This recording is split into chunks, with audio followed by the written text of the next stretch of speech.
It reminds me of the very first broadcast I made in 1940. Ooh, we're moving into a personal story that connects into her main points. An anecdote. 1940 puts us squarely into World War II, which of course Queen Elizabeth II was alive for.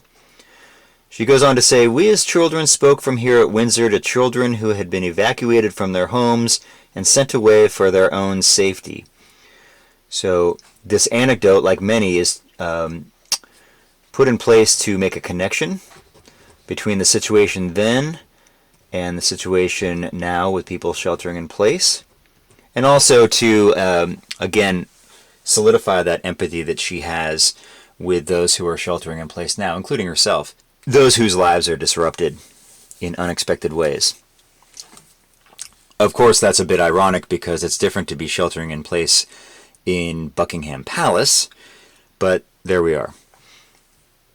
Today, once again, many will feel a painful sense of separation from their loved ones. But now, as then, as in 1940, we know deep down that it is the right thing to do. All right, so again, this is the maternal, this is the Queen, the authority, the stiff upper lip, the keep calm and carry on persona. I haven't mentioned ethos yet in this discussion, but it's certainly omnipresent. It's here the entire time. I mean, she's already the Queen. She is seemingly rising to that role here and giving comfort too. She definitely has that authority. While we have faced challenges before, this one is different. This time we will join with all nations across the globe in a common endeavor. So as mentioned before, she has defined this crisis as one that involves the entire world. She said earlier in line 6, enormous changes in the daily lives of us all, which extends beyond her country, of course. Let's not forget that there's multiple continuing references to we and inclusive pronouns. But this has echoes of a war effort.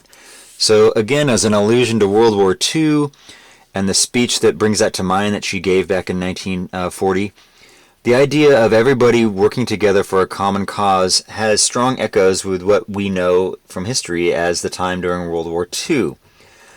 So this has a similar, or this is similar yet different than a war effort. And this also relays back to her earlier comments here about how Britain of the past is often applauded, but that same spirit is at work in today. So again, it's kind of a war effort. The difference is, of course, that nations are coming together to fight a kind of a common biological enemy rather than one another, and let's hope it stays that way. But all of the glory that history looks back upon to those years, all of those positive qualities and characteristics of people surviving World War II and of countries coming together for the war effort are at play here. So there's great potential, she's saying. Using the great advances of science and our instinctive compassion to heal. So technological and also human, science, compassion, those two worlds coming together, we will succeed. And that success will belong to every one of us. More inclusivity. Hey, we're all in this together, and we also not only will succeed, but we'll all share in the glory of it. We should take comfort that while we may have more still to endure, so again, not sugarcoating, better things will return. We will be with our friends again. We will be with our families again. We will meet again. But for now, I send my thanks and warmest good wishes to you all. So thank you, Your Majesty. Signing off there with some resolve.